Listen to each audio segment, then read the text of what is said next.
Mega times news బులెటిన్ల ముందుగా headlines. వర్షంతో బురదమయమైన రోడ్డుపై వరి నాట్లు వేసి నిరసన తెలిపిన గ్రామస్తులు.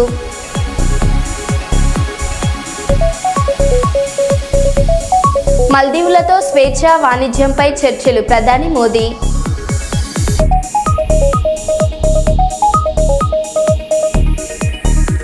తాగునీరు కోసం ఖాళీ బిందెలతో రోడ్డుపై నిరసనకు దిగిన మహిళలు.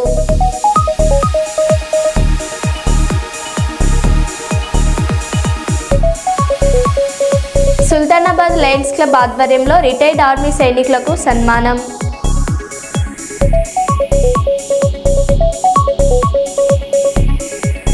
కాకతీయ యూనివర్సిటీలో విద్యార్థినులకు తప్పిన పెను ప్రమాదం.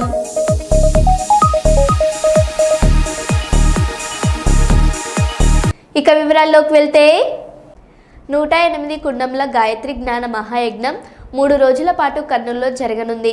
జూలై 25, 26, 27 తేదీలలో యజ్ఞాలు, యాగాలు వంటివి అనేక పూజా కార్యక్రమాలు లోకక్షేమం కోసం చేయడం జరుగుతుందని చెబుతున్నారు. కర్నూలు రాజీవ్ గృహకల్ప వెంకటేశ్వర కళ్యాణ మండపంలో జరుగుతుంది. భక్తులందరూ ఎలాంటి ఫీజులు లేవని అందరూ పాల్గొనాలని కోరుతున్నారు.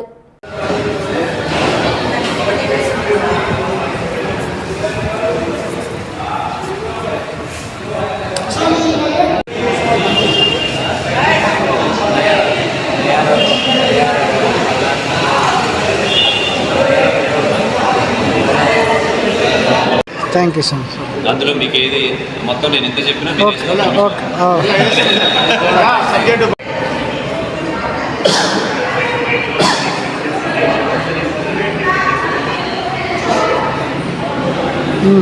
పెట్టు సీను.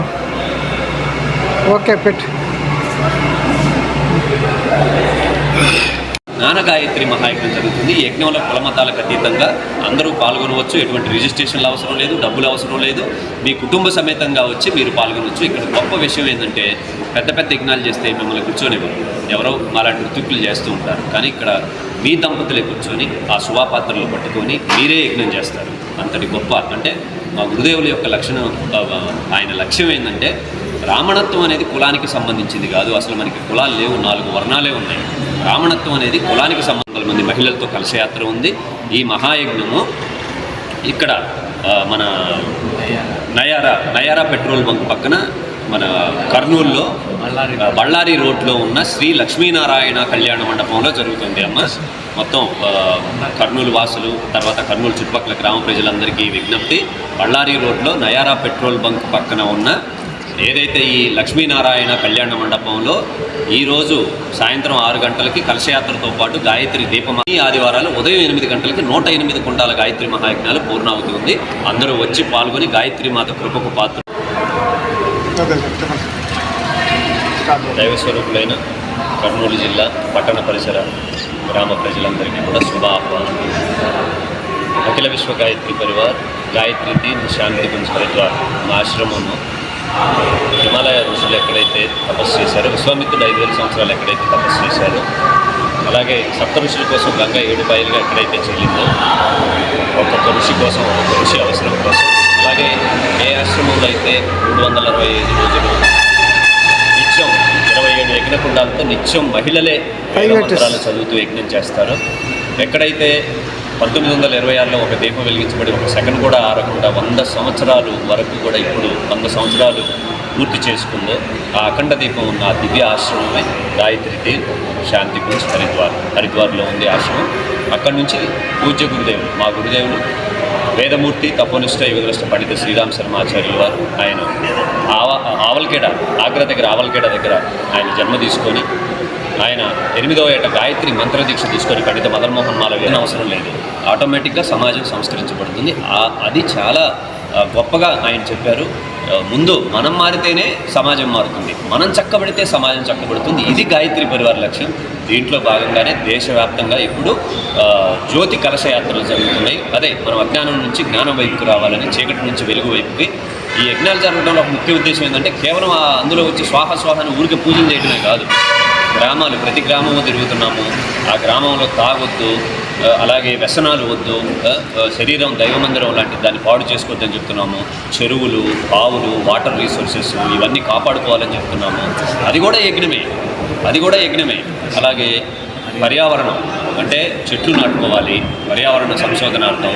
అట్లా ఒక ఎన్లైట్మెంట్ అనమాట. అంటే ఊరికే పూజ అంటే కొబ్బరికాయలు కొట్టడం, పోవటం, యజ్ఞం అంటే ఏదో ఆహుతులేసి స్వాహాన్ని వెళ్ళడం కాదు. ఇక్కడ ఏం చెప్తున్నామంటే పూజ అంటే ప్రేమతత్వం, యజ్ఞం అంటే మానవత్వం. యజ్ఞం అంటే నలుగురికి సేవ చేయాలి. అగ్ని ఎలాగైతే తనలో వేసినవన్నీ ఉంచుకోకుండా స్వార్థం లేకుండా ఎలాగైతే విశ్వబ్రహ్మాండానికి అందిస్తున్నాడో, 84 లక్షల యోనుల్లో క్రిమికీటకాల్లో మనం పుట్టిన తర్వాత మానవ జన్మ వస్తుంది. దేవతలు కూడా అసూయపడే జన్మ. అలాగా అగ్ని ఎలాగైతే ఉంచుకోకుండా సమాజానికి ఇస్తున్నాడో, విశ్వబ్రహ్మాండానికి ఇస్తున్నాడో, అలాగే మనకు భగవంతుడు ఇచ్చిన సమయము, డబ్బు, ప్రతిభ కూడా మనం సమాజానికి ఇవ్వాలి అనేది ఒక గొప్ప సందేశం యజ్ఞం చెప్తుంది. అందులో భాగంగానే ఈ ఆంధ్రప్రదేశ్, తెలంగాణలో 24 108 కొండాల యజ్ఞాలు జరుగుతున్నాయి. ఇప్పుడు కర్నూలులో 108 కొండాల యజ్ఞం జరుగుతుంది. ఈ రోజు నుంచే స్టార్ట్ అవుతుంది. ఈ రోజు ఏమిటంటే 25వ తారీఖు శుక్రవారం. ఇప్పుడు 4 గంటలకి 500 మంది మహిళలతో భవ్య కలశయాత్ర జరుగుతుంది. సాయంత్రం 1000 దీపాలతోటి. హెచ్సియు కంచె గచ్చిపౌలి భూముల కుంభకోణంలో బీజేపీ ఎంపీ హస్తం ఉందని నేను ముందే చెప్పిన. ఫ్యూచర్ సిటీకి రోడ్డు వేసేందుకు బీజేపీ ఎంపీ సీఎం రమేష్కు కాంగ్రెస్ ముఖ్యమంత్రి 1600 కోట్ల కాంట్రాక్ట్ ఇచ్చిండు. ఇది అక్రమ సంబంధం కాదా? బీజేపీకి కాంగ్రెస్కి మధ్యలో ఉన్న ఈ లోపకాయరి ఒప్పందం ఏంటి అని కేటీఆర్ అన్నారు. తెచ్చిండ్రో అలా 2 చెరువులు ఉంటే చెరువులను కూడా తాకట్టు పెట్టి తెచ్చిండ్రో. ఈ లుచ్చా పని వెనకాల ఉన్నాడు ఒక బీజేపీ ఎంపీ అని చెప్పిన. పేరు చెప్పురు సార్ అని మొత్తం ప్రెస్ వాళ్ళు అడిగారు. నేను పేరు చెప్పా, వాడు దొంగ, ఇప్పుడు దొంగతనం సగంలో ఉన్నాడు, దొంగతనం అయినాక మీకు చెప్తా అని చెప్పిన. దొంగ నిన్న బయటపడ్డాడు. సీఎం రమేష్ అనే ఒక బీజేపీ ఎంపీ, ఆయనకు నిన్న ఈ ముఖ్యమంత్రి రేవంత్ రెడ్డి గారు ఆ లుచ్చా పనిలో కంచె గచ్చిబౌలి భూములను తాకట్టు పెట్టే లుచ్చా పనిలో సహకరించినందుకు ఆయనకు నిన్న 1665 కోట్ల కాంట్రాక్టు ఫ్యూచర్ సిటీ అట. ఎవరి ఫ్యూచర్ కోసం నాకైతే తెలియదు. ఫ్యూచర్ సిటీ అట. ఆ ఫ్యూచర్ సిటీకి రోడ్ వేస్తున్నట. ఆ రోడ్డు 1665 కోట్ల రూపాయలతో వేస్తున్నట. దానికోసం బీజేపీ ఎంపీకి కాంగ్రెస్ ముఖ్యమంత్రి గారు మరి అవార్డు చేసిండ్రు, ఆయనకి ఇచ్చిండు కాంట్రాక్ట్. నేను అడుగుతున్నా, ఇది అక్రమ సంబంధం కాదా?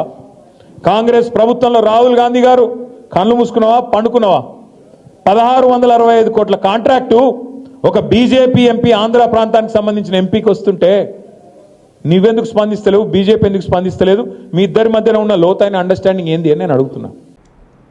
అందరి ఆరాధ్య దేవత శ్రీ చౌడేశ్వరి దేవి తోగట వీర క్షత్రియ సేవా సంఘం జాతీయ కార్యదర్శి శ్రీనివాసులు, నందవరిక బ్రాహ్మణ సంఘం అధ్యక్షులు శ్రీ మధు ప్రకాష్, కార్యదర్శి ఐ సుదర్శన్, కోశాఖాధికారి కె సురేష్ బాబు మరియు దేవాంగ సంక్షేమ సంఘాల ఆధ్వర్యంలో శ్రీ చౌడేశ్వరి వైభవం ద్వితీయ నాటక ప్రదర్శన స్థానిక సి క్యాంప్ టీజీవీ కళాక్షేత్రంలో వైభవంగా జరిగింది.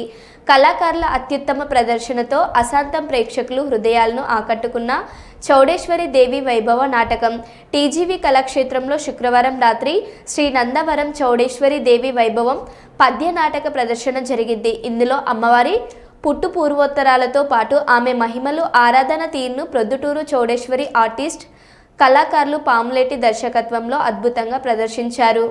పాతాళం నుంచి అమ్మవారు వచ్చినట్టుగా మనకు తెలుస్తూ ఉంది. ఇంకొక విచిత్రమైన విషయం ఏమంటే, ఆంధ్రప్రదేశే కాదు దేశ విదేశాల నుంచి కూడా ఒక కులమే కాదు, ఒక మతమే కాదు, అన్ని కులాలు, అన్ని మతాల వారు నిజంగా ముస్లిమ్స్ వచ్చి అమ్మవారిని పూజించడం అనేది చాలా విచిత్రంగా నేను భావిస్తూ ఉంటాను. అది అంటే కూడా ఇంకా మాకు చాలా నమ్మకం సార్ ఈ అమ్మవారి మీద, మేము ఎప్పటి నుంచో వస్తున్నామని అది అంటారు. అట్లనే సంతానం లేని వాళ్లకు వైశ్యులు ఆడవాళ్లతోనే జ్యోతి ఉత్సవాలు చేపిస్తారు. వాళ్ళు ఒక మంత్రం మాదిరిగా చేతికి పెడతారు, సంతానం కలుగుతారని వాళ్ళ కోరిక, మనోభిష్టం. ఈ విధంగా రకరకాల కులసులు, రకరకాల మతస్థులు అమ్మవారి కోరికలు తీర్చే అమ్మవారిగా, సాక్షి మాతగా ఇది అంటారు. కరెక్ట్గా సాక్షి అంటే చెప్పడానికి కూడా ఎక్కడైనా కూడా పొరపాటు జరిగినా, ఏదైనా కూడా ఈ వివాదాలు వచ్చినా కూడా సాక్ష్యము మా అమ్మవారి దగ్గర మీకు సాక్ష్యం చెబుతున్నా అంటే మిమ్మల్ని వదిలేస్తాము అనే పరిస్థితి అక్కడ ఉంది. ఆ దేవాలయంలో సాక్ష్యం అనేది చాలా గొప్ప విషయము. ఎవరైనా కానీ భక్తులు పరమ భక్తులు అయితే తప్ప అమ్మవారికి ఏమి ఇచ్చినా కూడా ఒక పాదుకలు చేస్తే కూడా అమ్మవారి పాదుకలకు సరిపోలేదు. ఇదిగా ఉంటారు అమ్మవారి రూపంలో, చాలా బాగుంటుంది, చాలా పెద్ద రూపము.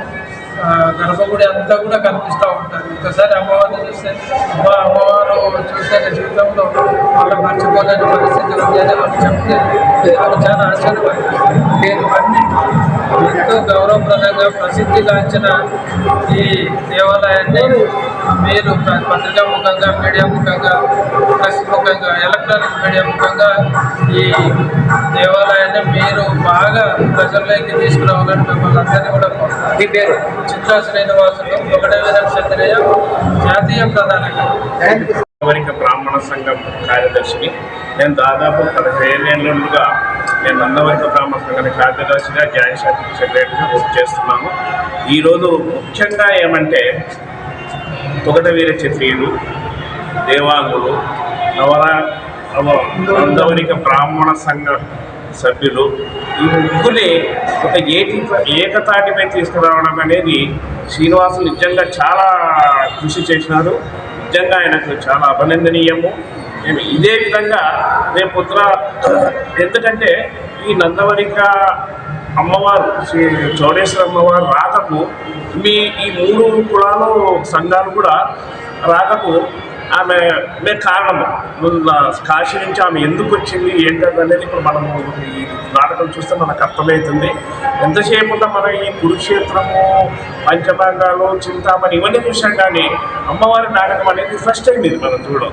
నిజంగా శ్రీనివాసులు చాలా ఆయనకి ఎంత మనం రుణపడి ఉన్నామంటే ఈరోజు కర్నూలుగా నాటకం తీసుకురావడం అనేది చాలా గొప్ప విషయము. ఇదే రేపు జ్యోతులకు కూడా మనం ఖచ్చితంగా చేద్దాము. నేను ఈరోజు మీకు ఖచ్చితంగా మనం ముగ్గురం కలిసి బంధమనంలో పెట్టే విధంగా మనం చేసి, ఎందుకంటే ఈ ప్రచారం చేసుకోవడం మనం ఎంతసేపు అమ్మవారు ఏదో దర్శనానికి పోతున్నామో వస్తున్నామో చేసి తప్ప అమ్మవారు అంటే ఏంది అసలు, ఆమె చరిత్ర చరిత్ర అంటే ఊరూరు అలా చెప్పడం జరుగుతుంది. ఇప్పుడు చూస్తే మనకు అర్థమవుతుంది ఎక్కడ ఏది వచ్చింది, నందవరాజు ఎక్కడ వచ్చాడు. ఈ విధంగా వచ్చేసరికి మనకు అందరం ప్రజలకు తెలిసిన అమ్మవారికి భక్తి ఎక్కువ, ప్రవర్తనలు ఎక్కువైపోతాయి. మన హిందూ సనాతన ధర్మాన్ని కాపాడుకునే వ్యక్తులు మనం అవుతాం రేపొద్దున. కాబట్టి ఇవన్నీ దయవంచి మనం ఐక్యంగా ఉంటూ ఈ నాటకాన్ని కూడా మనం ఉన్న ప్రచారంలో తీసుకుపోయి మనమందరం కృషి చేద్దామని ఇంకా శ్రీనివాసం గారికి చాలా మంది తెలియదు. చెప్పండి. నా పేరు సుదర్శన్ రావు సార్, బ్రాహ్మణ సంఘం కార్యదర్శిని, నందవరిక బ్రాహ్మణ సంఘం కార్యదర్శిని. గోవా గవర్నర్గా నియమితులైన పూసపాటి అశోక్ గజపతి రాజు కుటుంబ సమేతంగా ఆ రాష్ట్రానికి బయలుదేరారు. విజయనగరంలోని తన నివాసం వద్ద పోలీస్, నేవీ అధికారులు తొలుత ఆయనకు గౌరవ వందనం సమర్పించారు. అనంతరం ఆయన గోవాకు బయలుదేరారు. ఈరోజు ఉదయం 11 గంటలకు గోవా రాజభవన్లో గవర్నర్గా అశోక్ గజపతి రాజు బాధ్యతలు స్వీకరించనున్నారు. ఈ కార్యక్రమానికి పలువురు టీడీపీ ఎంపీలు హాజరయ్యే అవకాశం ఉంది.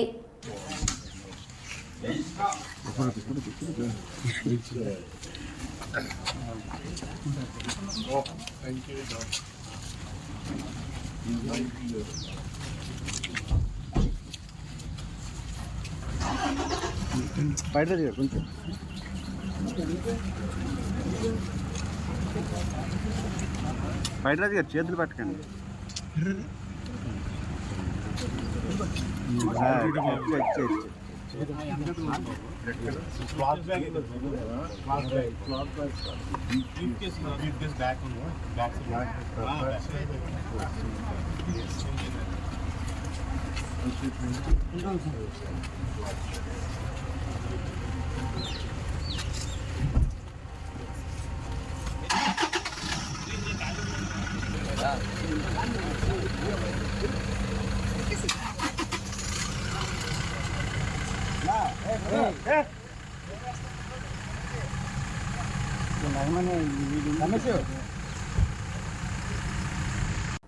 మూడు రోజుల పాటు 108 కుండంల గాయత్రి జ్ఞాన మహాయజ్ఞం రెండవ రోజు ఉదయం సామూహిక గాయత్రి మంత్రజపం, గాయత్రి యజ్ఞం, భోజన ప్రసాదం, యోగశిల్పి సంగీతం, సత్సంగం కార్యక్రమాలు జరిగాయి.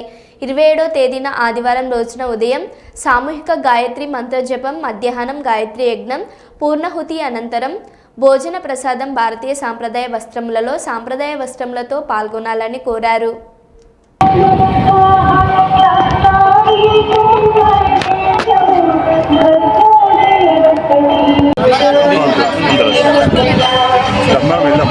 సార్ వచ్చే సార్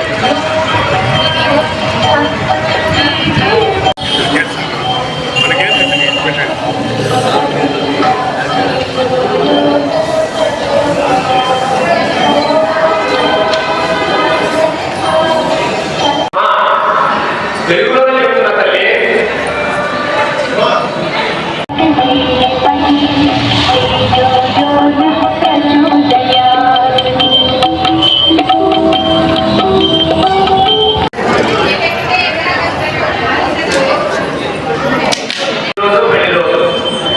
ఎవరు లేదా గర్భంతో అమ్మాయిలు గర్భంతో సరే మీరు బిడ్డ కూర్చోండి అందరూ. ఈ గుండాల దగ్గర అందరూ ఒక్కొక్కటి కూర్చోండి.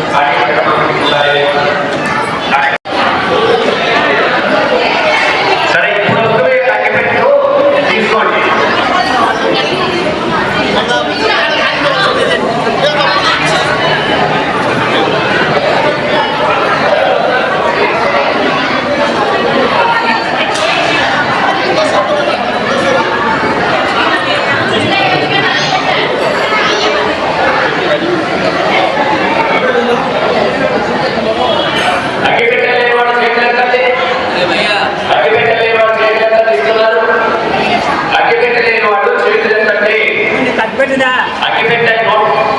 ఇక్కడ కుండాల దగ్గర అంటే చివరి కుండాల దగ్గర కూడా అగ్గిపెట్టె ఎవరి దగ్గర లేదు, చేతులు ఇస్తున్నారు. పుట్టి చుట్టూ మీ ప్లేట్లో చూసుకోండి ఫస్ట్, తర్వాత లేకపోతే చేతులు చెప్పండి. మేము ఇక్కడ చెప్పకుండా మీరు వేయించడాలు కానీ అనవసరంగా మీరు బయట తెచ్చిన పదార్థాలు వేయడం కానీ ఇవన్నీ చేస్తే ఎక్కడ చేసిన ఫలితం పోతుంది.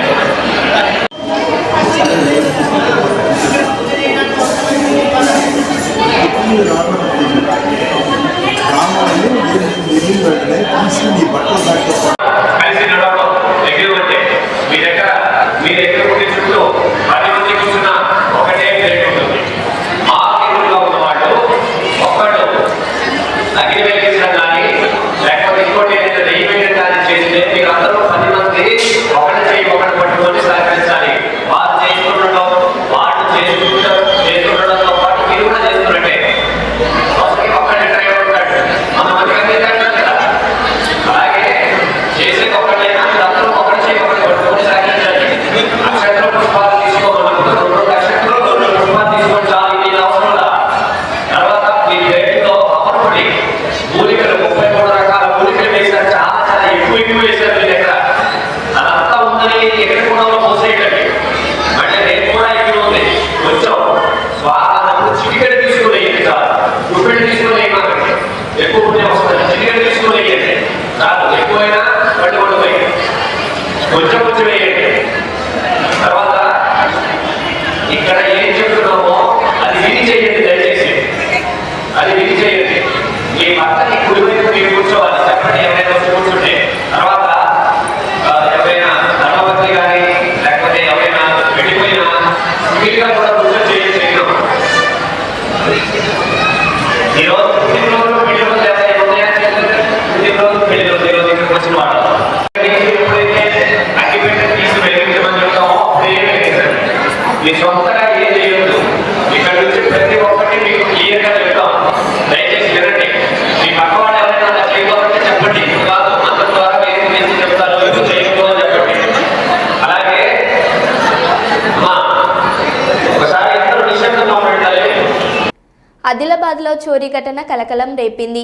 మావల పోలీస్ స్టేషన్ పరిధిలోని రామ్నగర్ కాలనీ ఎస్బీఐ ఏటీఎంలోని నగదును శనివారం తెల్లవారుజామున దుండగులు అపహరించారు. గ్యాస్ కట్టర్తో లాకర్ కట్ చేసి డబ్బులను ఎత్తుకెళ్లారు. సీసీ కెమెరాలకు బ్లాక్ స్ప్రే కొట్టి నగదుతో ఉడాయించారు. ఘటనా స్థలానికి డీఎస్పీ జీవన్ రెడ్డి, సిఐలు కర్రస్వామి, సునీల్ కుమార్ చేరుకొని దర్యాప్తు చేపడుతున్నారు.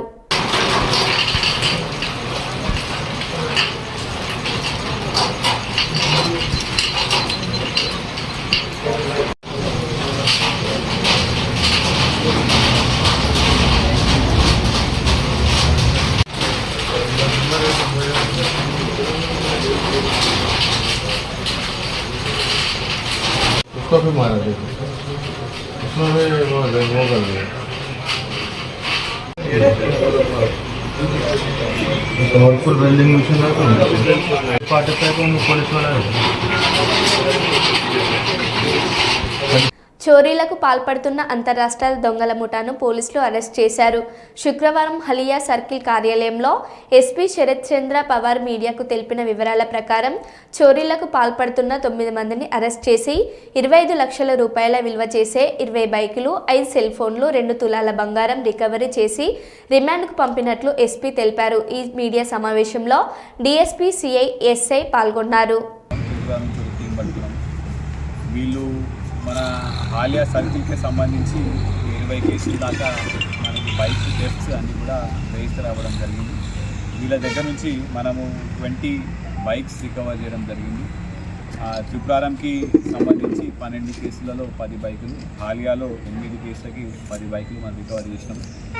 ఈ బైక్స్ మొత్తం వాల్యూ కూడా సుమారు 25 lakhs దాకా ఉంటుంది. దీంతోపాటు చైన్ స్నాచింగ్ టీమ్ కూడా ఉంది కాబట్టి మనము ఒక 2 తులాల బంగారము, దాంతోపాటు కొన్ని 5 సెల్ ఫోన్లు కూడా మనము రికవర్ చేయడం జరిగింది. అయితే ఈ టీమ్స్కి వస్తే మనము హాలియాలో పట్టుకున్నది 2 టీమ్స్. ఒకటి శ్రీను ఇంకా నాగరాజ్, వీళ్ళిద్దరు పల్నాడు జిల్లాకి చెందిన వాళ్ళు. వీళ్ళ మీద పాత అఫెన్సులు కూడా చేయడం జరిగింది. వీళ్ళకి హైదరాబాద్లో కొన్ని కేసులు ఉన్నాయి వీళ్ళ మీద. వీళ్ళ దగ్గర నుంచి మనం 6 వెహికల్స్ దాకా రికవర్ చేయడం జరిగింది. మొహమ్మద్ జానీ అనేది ఇతని సింగిల్ అఫెండర్. ఇతని దగ్గర నుంచి మనము బైక్స్ రికవర్ చేయడం జరిగింది. ముఖ్యంగా త్రిపురారం పోలీస్ స్టేషన్కి సంబంధించి 6 నిందితులు. వీళ్ళలో అడవిదేవులపల్లికి సంబంధించిన వాళ్ళు 3, దామర్చెల్లకు సంబంధించిన వాళ్ళు 2, మిగతా వాళ్ళు హైదరాబాద్, ఒకళ్ళు ఏపీకి సంబంధించిన వాళ్ళు ఉన్నారు.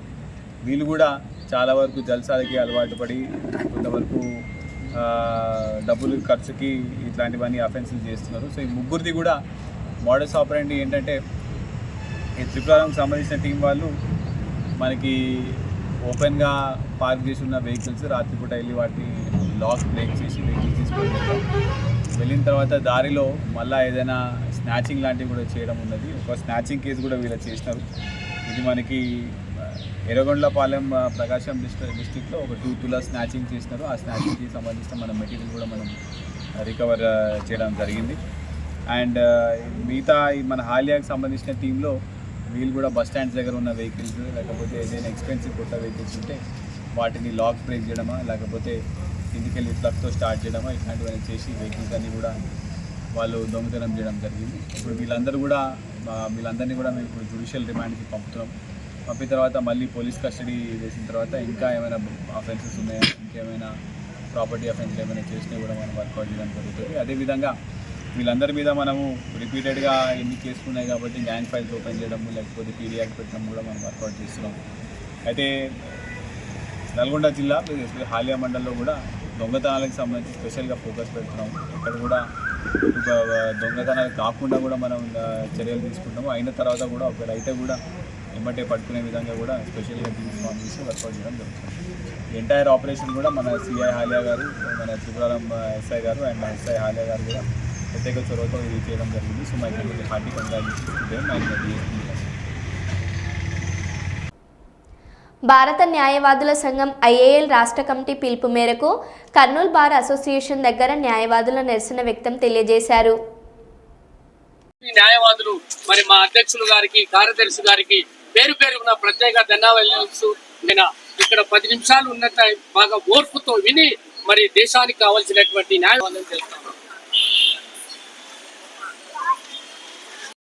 6 లక్షల నుండి 10 లక్షలకు వెంటనే వెల్ఫేర్ ఫండ్ 6 లక్షల నుండి 10 లక్షలకు వెంటనే వెల్ఫేర్ ఫండ్ 6 లక్షల నుండి 10 లక్షలకు వెంటనే సమస్యలు